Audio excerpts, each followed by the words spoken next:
Labor agreement negotiations. Labor agreement negotiations are widely publicized and one of the most dramatic aspects of labor relations. The day-to-day administration of the labor agreement, on the other hand, receives little or no recognition beyond what is given to the parties involved. Within a typical year, managers in a large organization will make literally thousands of decisions on employment-related subjects such as wage increases, promotions, discipline, work assignments, layoffs, and performance appraisals.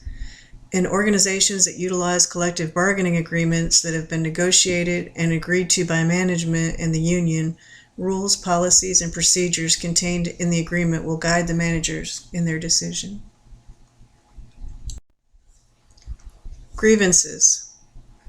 Grievance: an employee's or employer's alleged violation of one or more provisions of the labor agreement that is submitted to the grievance procedure for resolution by the union representative and employee representative. Grievances are usually written within the first or second step of the procedure.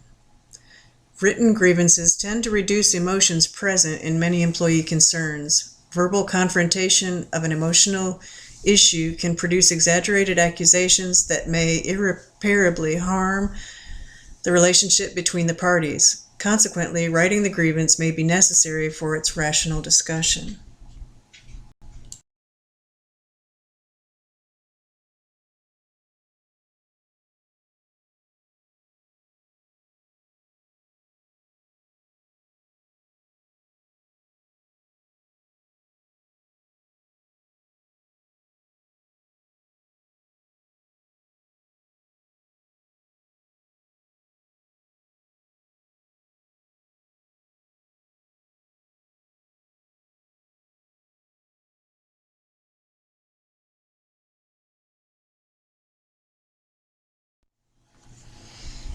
Grievance mediation.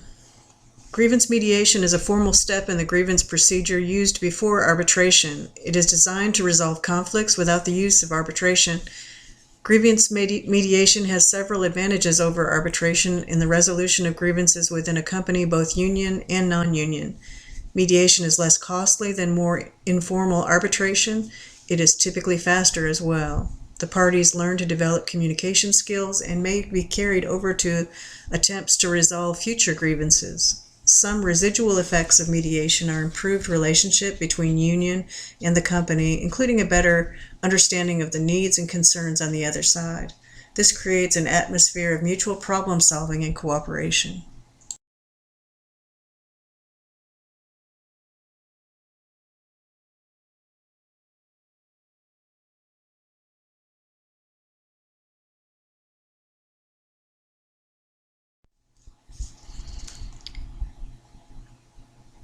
Grievance resolution, relationships, and flexibility. A wide variety of activities, tactics, and relationships occur between the most frequently involved union and management participants, the union steward, and the first-line supervisor. Codified relationships stress the rights and privileges of union stewards and first-time supervisors established through the labor agreement and various union and management publications. These publications urge the steward and first-line supervisor to treat each other as organizational equals in grievance resolution and to realize that both benefit from resolving grievances at their level instead of involving higher-level officials. Power relationships. Conflicting power relationships develop in situations where the supervisor and the union stewards pursue differing interests or goals. This situation has sometimes characterized shop floor relationships in the steel industry. Empathetic relationships occur between individuals when each is aware of the other's position and is guided by an understanding appreciation. An example of this appreciation comes from a union steward's comments: "You can't have industrial relations without giving and taking on both sides. You'll always win more cases by getting along with supervision than by being tough. You've got to swap and make trades. Sometimes I have to talk like hell to explain some of the deals I make with them, and sometimes I keep what I'm doing to myself. If I see a chance to get something good later on, the thing some grievers never get through their heads is that a lot of bosses are on the spot themselves. If you go a little easy on them when they're on the pan, by God, you make friends. They'll stand by you sometimes when you're back of the 8 ball. Sometimes when I have a rotten grievance, I'll take up the case up to the superintendent and let him know I won't push it hard. Empathetic relationships are aided when the first-line supervisor and the union steward realize that they both occupy marginal positions within their own organizations.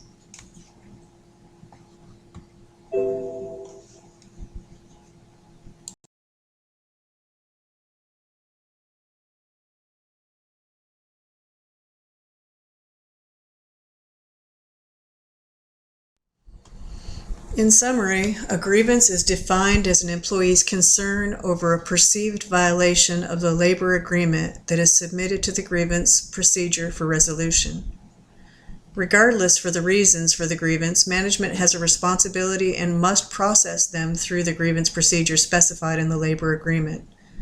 Two important aspects of a typical grievance procedure are inclusion of a higher level management and union personnel and binding arbitration by a third-party neutral. Grievance mediation, a form of ADR, is frequently used with success by the EEOC as well as other forms of open-door policy, ombudsperson, or peer review systems, as well as neutral evaluation by companies throughout the United States. Unions have a responsibility to fairly represent the employees in the grievance procedure.